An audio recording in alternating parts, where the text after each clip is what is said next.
Crazy hair, crazy crypto stories. The crash of Luna UST is what set all of this in motion. Today, we're going to learn who was actually responsible for the initial event that caused the crash, that caused the whole crypto contagion to start spreading. Bad news for the market, as Celsius lied. They are actually in the hole way worse than the original $1 billion that was stated. The amount will blow your mind. And the crazy crypto story. Can we take crypto and Web3 serious? Well, let's go screen and explore some news.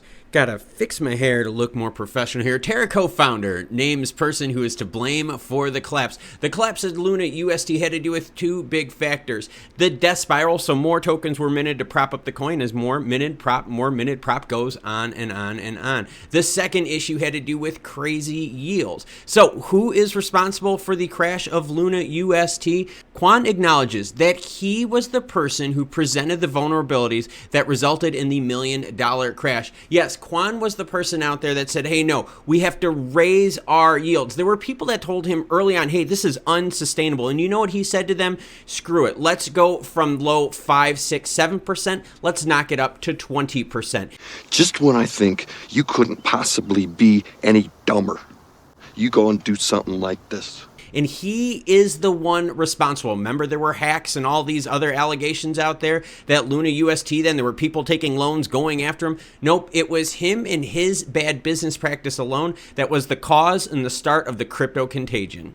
Now, did Kwon profit from any of this? My thinking is that he did, but this is what he says. Kwon insists that he has never shorted any cryptocurrency in his entire life, let alone the cryptocurrencies from the Terra ecosystem, rejecting the rumors that he himself profited from the epic crash. There were tons of stories out there that saying, hey, we've got wallets that show him shorting it. We have wallets that say he's the one that is selling it. The controversial developer says that he himself burned through most of his net worth within several days when the Luna and UST spiraled towards zero back in May. However, due to the anonymous nature of cryptocurrencies, it is almost impossible to verify whether or not Kwon's claims are legit.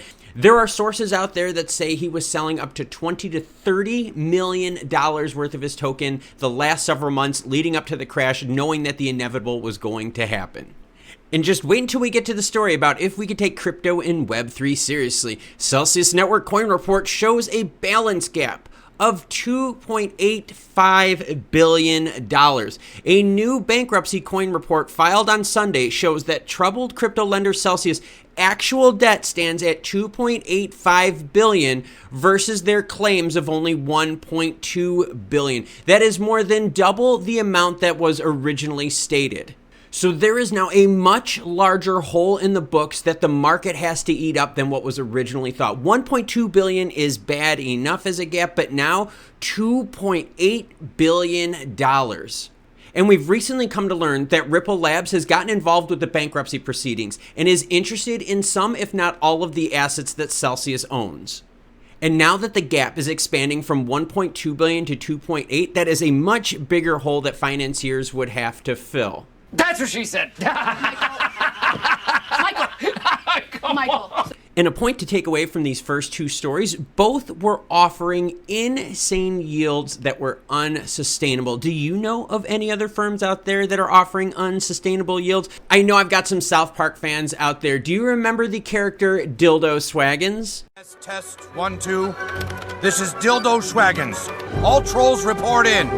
Purple-headed queef flicker standing by. Anonymous 821 signed in to multiple accounts and standing by.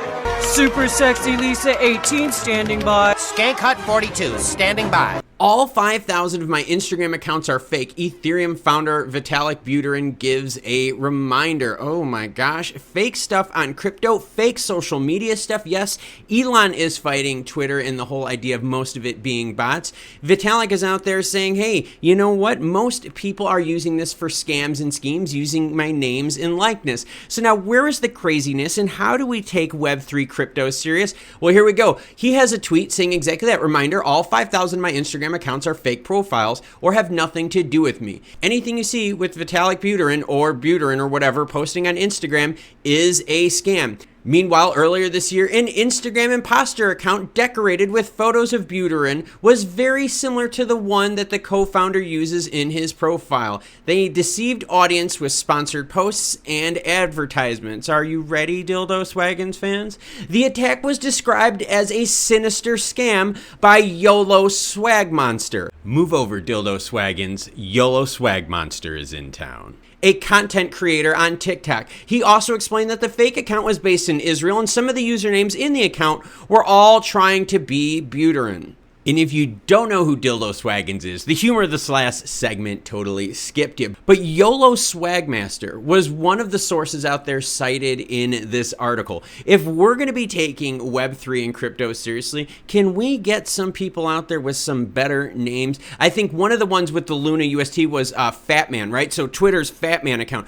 I know they're just names for an account, but seriously, how do you take this stuff serious when, yes, YOLO Swag Monster is out there and Dildo Swaggins is saving the world? So crazy crypto news for you, as Celsius's hole is way bigger than what was originally thought. Terra co-founder admits that he is the reason for the crash.